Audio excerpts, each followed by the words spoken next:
নমস্কার, good morning. কেমন আছো তোমরা সবাই? আমরাও অনেক ভালো আছি।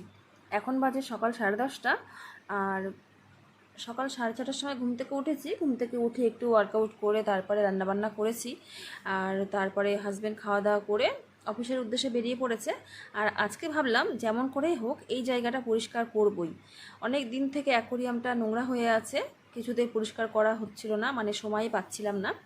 আর সবসময় কিন্তু কাজ নিয়ে পড়ে থাকি না আমি, কারণ মাম্মা যেহেতু ছোট আর ও একা একা একা যেহেতু থাকে, যেহেতু আমরা ফ্ল্যাটে থাকি, ফ্যামিলির সবাইকে তো সবসময় পায় না। আর আমরা মায়েরা যদি সবসময়, মানে যারা ফ্ল্যাটে থাকি, যারা ফ্যামিলির আর কোনো সদস্যর সঙ্গে থাকি না, তাদের কথাই বলছি, যে তারা যদি সবসময় কাজ নিয়ে আমরা পড়ে থাকি, তাহলে কিন্তু বাচ্চারা ভীষণ একাকিত্বর মধ্যে ভোগে। ওই জন্য চেষ্টা করি যে ফাঁকা টাইমটুকুই আমি কাজ করি, বাদ বাকি ওর সঙ্গে কিন্তু একটু খেলাধুলা করার চেষ্টা করি। তো এই জায়গাটা একটু পরিষ্কার পরিচ্ছন্ন করে নিলাম। একটা মানি প্লান্ট রেখেছি, আর এই অ্যাকোরিয়ামটা রেখেছি, দেখতে মোটামুটি কিন্তু ভালোই লাগছে।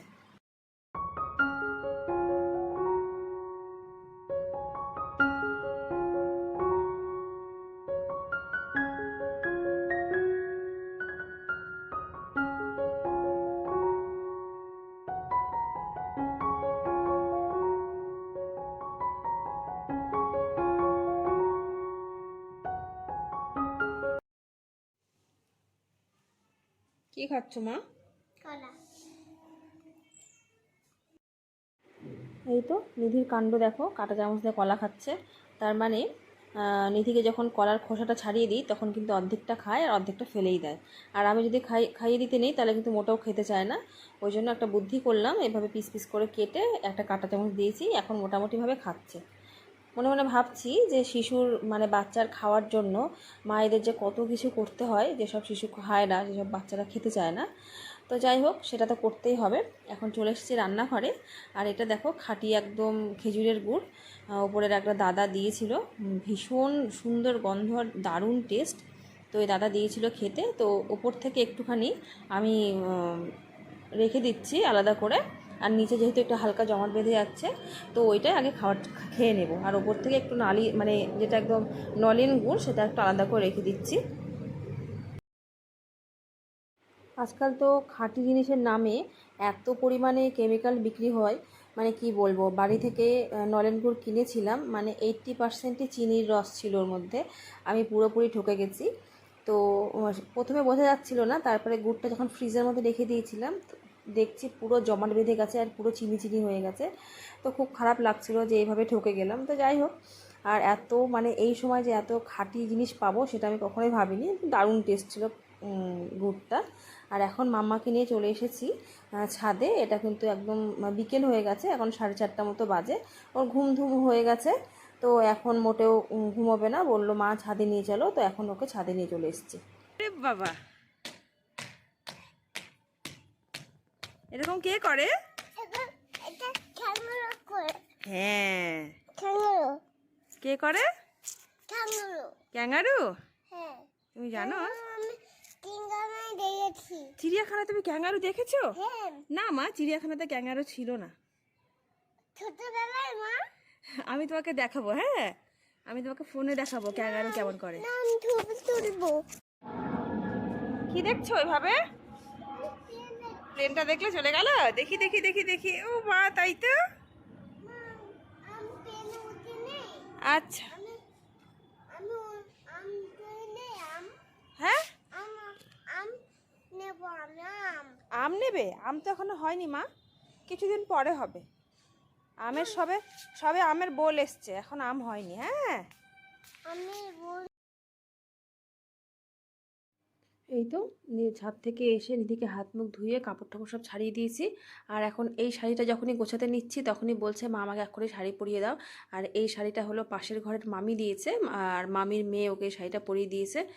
আমার সঙ্গে কি জেদ করছে, মা এক্ষুনি শাড়ি পরিয়ে দাও, কিন্তু এত বড় শাড়িটা আমি ঠিক পরাতে পারছিলাম না, ওই জন্য মামির মেয়েই পরিয়ে দিয়েছে। আর এখন দেখো শাড়িটা মোটেও খুলবে না, শাড়ি নিয়ে কত রকম তার যে একদম কি করছে। তুমি একদম হাত দিও না, আমি গোছাচ্ছি আলমারি। রেখে দাও, রেখে দাও। তোমার কি হলুদ কালার খুব পছন্দ? হ্যাঁ মাম্মা, মাম্মা, উলি বাবালে উলি বাবালে উলি বাবালে কত কাজ করতে পারে।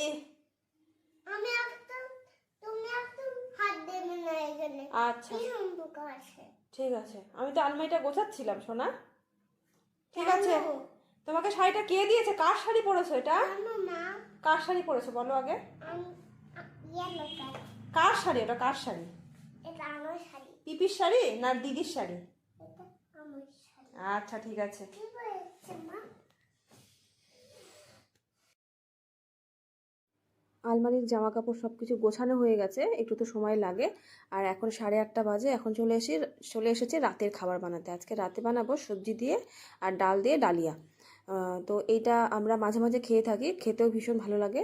আর রাত্রিবেলা কিন্তু আমরা ভাতটা খুব একটা খাওয়া হয় না, রুটি নয়তো ডালিয়া এসবই খাওয়া হয়। আর যদি সকালবেলা দেখা যাচ্ছে অন্য কিছু খেলাম, তো রাত্রিবেলা অনেক সময় ভাতটা খাওয়া হয়ে যায়। যাই হোক, 3 বেলা ভাতটা খাওয়া হয় না। এখন তো অনেকেই 3 বেলা করে আর ভাত খায় না। তো যাই হোক, দেখো এখানে সবজিগুলো কেটে নিয়েছি। ব্রোকলি, পেঁপে, রাঙা আলু আর একটুখানি কুমড়ো নিয়েছি, এমনি আলুটা কিন্তু নেইনি। কড়াইয়ের মধ্যে দিয়ে দিয়েছি একটুখানি সাদা তেল, এটা সানফ্লাওয়ার অয়েল। সাদা তেলটা তো খাওয়া খুব একটা ঠিক না, তো যাই হোক একটুখানি সাদা তেল দিয়ে বানালাম আজকে। কড়াইয়ে তেলটা খুব ভালো করে গরম করে নিয়ে তারপরে 2টো বেগুন ভেজে নিয়েছিলাম মাম্মার জন্য। আর এই তো একটুখানি জিরে ফোড়ন দিয়ে এখন সবজিটাকে ভালো করে ভেজে নেব।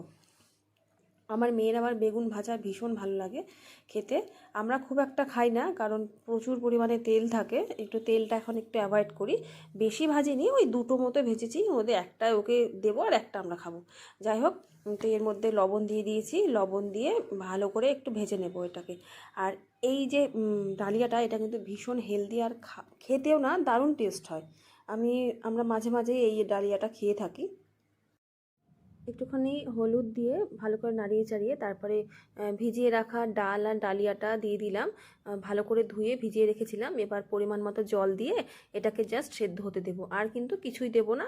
আর নামানোর সময় একটুখানি ঘি দেবো, ঘিয়ের জায়গায় বাটারও দেওয়া যেতে পারে। এবার বানিয়ে নেব একটুখানি গাজরের হালুয়া। গাজর আনা হয়ে গেছে অনেক দিন আগে, বেশি করে এনেছিল যে গাজরের হালুয়া করব জন্য। তো করব করে আর করা হয়ে ওঠেনি। তো আজকে ফাইনালি একটুখানি বানিয়েই নেই, গাজরের হালুয়াটা খেতে দারুণ লাগে। তো ঘি দিলাম, ঘিটা অল্প ছিল জন্য একটুখানি বাটারও দিয়ে দিলাম।